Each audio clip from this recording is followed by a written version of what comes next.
सका, उसकी प्रक्रिया में चल नहीं पाए, उसमें 2-4 कदम भी नहीं चल पाए, कभी समय निकाल ही नहीं पाए, मैं और मेरा तुम और तेरा में ही चक्कर में फंसे रह गए, तो फिर परिस्थिति क्या होगी? परम महती विनश्य, महान विनाश होगा। महान विनाश का मतलब जानते हैं? पुनरपि जन्म पुनरपि मरणम पुनरपि जननी जठरे शयनम। इससे बड़ा कोई दुख नहीं हो सकता। जन्म लेना और मरने से बढ़ करके कोई दुख संसार में हो ही नहीं सकता है। उससे भी बड़ा दुख हम लोग समझते हैं, जन्म और मृत्यु से भी बड़ा दुख क्या समझते हैं?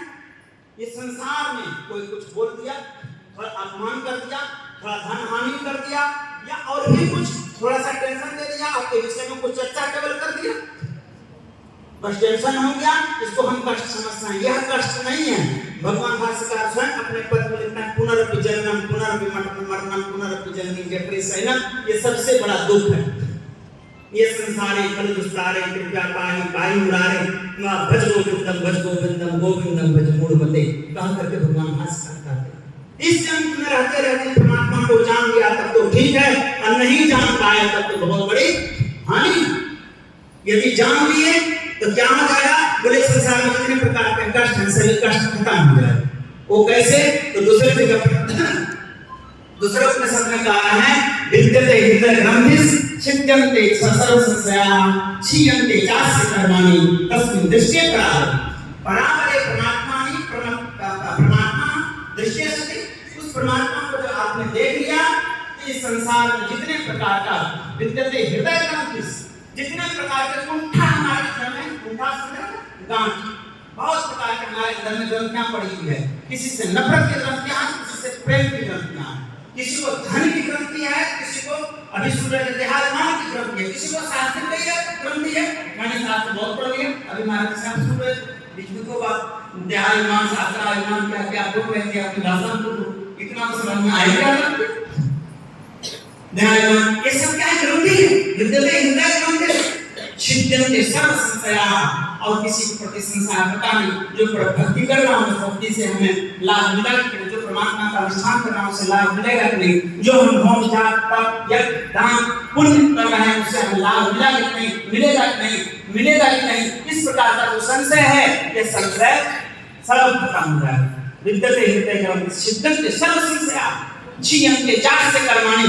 और ये संसार में जितने प्रकार के कर्म हम कर रहे हैं, यह कर्म पुनः दुख को देने वाला नहीं। भगवान भाष्यकार कहते हैं, यह शुभ कर्म भी दुख का ही है, क्योंकि बंधन का कारण। शुभ कर्म भी बंधन का कारण, जन्म का कारण जो है सभी दुख का। जन्म कारण यह तब भवे दुखम, ऐसा करके भाष्यकार की पंक्ति है। जन्म का कारण जो है वो सभी दुख है, चाहे वो किसी प्रकार का। तो संशय आत्मा विनश्यति, ये भगवान श्री कृष्ण कह रहे हैं कि संशय भी खत्म हो जाता है। विद्यते हृदय ग्रंथि छिद्यन्ते सर्व संशया क्षीयन्ते चास्य कर्माणि। सब कर्मों को नष्ट करके कर्म धर्म को जला खाक कर देंगे तुमको तार। यही मानुष देह समझा में तो परमेश्वर मिल जाए। इस परमेश्वर से परमात्मा की भक्ति कर लेंगे, सब कुछ हो जाएगा। कब होगा ये? तस्मिन् दृष्टे परावरे। परा परमात्मा, अवर भी परमात्मा, ये बीच में केवल नाटक हम लोग कर रहे हैं। अभिनय मिल गया आपको, स्त्री का नाटक मिल गया, स्त्री बन करके ड्रॉ कर रही है। किसी के माँ है, किसी के माँ है, किसी के पुत्र वधू है, किसी के पत्नी है, किसी के बहन है, किसी के सास है, किसी के ससुर है। ये सब नाटक मात्र है। वन्य रंगमंच पर हम सब लोग नाटक कर रहे हैं। सांख्य शास्त्र तो इसी पर आधारित है, केवल नाटक मात्र कर रहे हैं और कुछ भी नहीं, वास्तव में कुछ भी नहीं है। आपका मेरा कुछ अस्तित्व है। वो जब चाहता है, जैसे आप रास्ते में चल रहे हैं, कटीला रास्ता हो, कटीला समझ रहे हैं, कांटा निकला हुआ हो और रास्ते में चल रहे हैं, किस कांटे में लग करके आपका कपड़ा फट करके नष्ट हो जाएगा, आपको पता भी नहीं चलेगा। उसी प्रकार से यह संसार जो है, यह कांटे का पूरा रास्ता है और कहाँ यह शरीर पतित हो जाएगा, नष्ट हो जाएगा, आपको हमको पता भी नहीं चलेगा।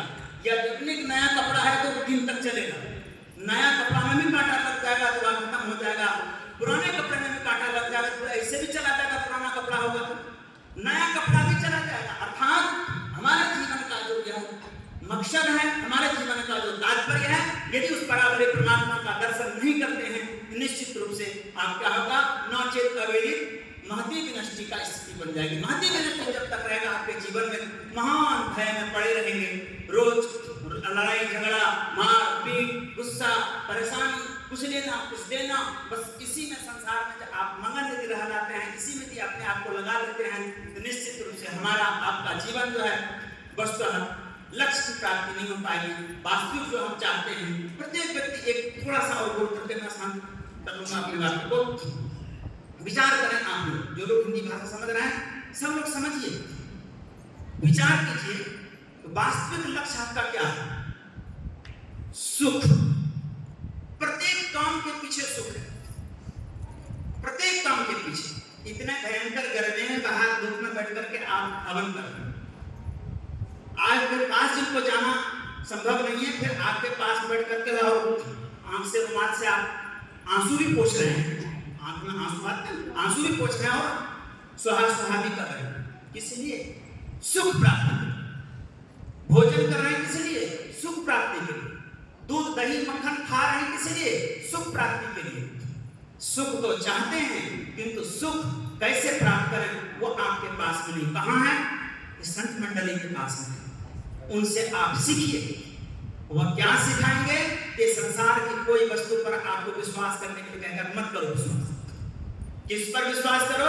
तो तस्मिन् दृष्टि परावरे, उस परमात्मा को जब जान लेंगे तभी हो जाएगा। और जो जानने के लिए आएगा उसी के लिए उपनिषद में और ज्यादा अंतर को नहीं बढ़ाऊंगा। कश्चित धीरा प्रत्येगात्माना नैच्छत्। कश्चित धीरा, आप में से कोई धीर वीर गंभीर होगा, जो धैर्यवान होगा, जो संसार के सारी भावनाओं का, सारे सुख सुविधाओं का परित्याग करके परमात्मा के सुख की ओर बढ़ेगा, निश्चित रूप से आपका कल्याण हो जाएगा। अन्यथा जन्म जन्मांतरों से पता नहीं हम कितने जन्मों से आ रहे हैं, मर रहे हैं, जन्म रहे हैं, कोई पता नहीं। हमारे गुरुदेव ने लिखा है इसका प्रपंच में, पशु पक्षी कृमि आदि योनि में भरमेव बहुबार। एक बार नहीं, पशु पक्षी कृमि कितने बार हम भगवान भाष्यकार कहते हैं,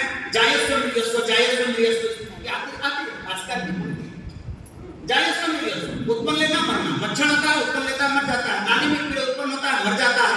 कितना बार हम गए और पता नहीं हमारी गति नहीं, गति उनकी होती है जो कुछ अच्छे सब कर्म करते हैं, जैसे आप लोग कर रहे हैं, उनकी उत्तरायण दक्षिणायन की चर्चा आती है।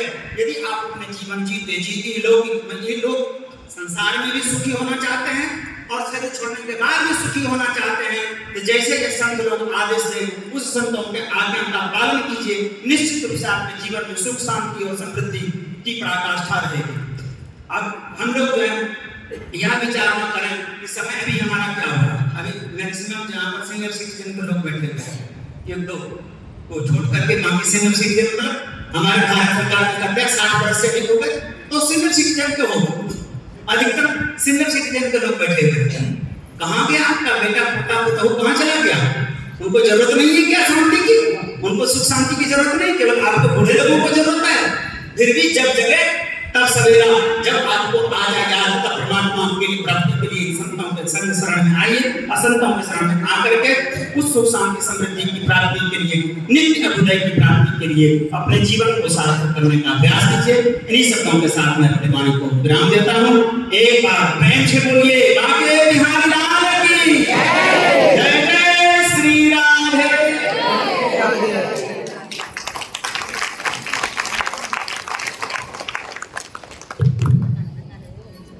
ఓం తత్సత్. ఇప్పుడు మనకు పూజ్య పాదులు శ్రీ అన్నలానంద మహారాజు ఏ విషయాలైతే చెప్పారో అవి అందరికీ అర్థమయ్యే ఉంటాయి. అయితే దాన్ని క్లుప్తంగా మన ప్రొఫెసర్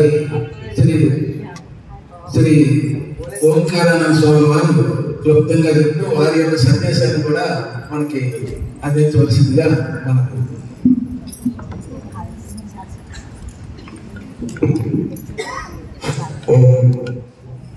ఓం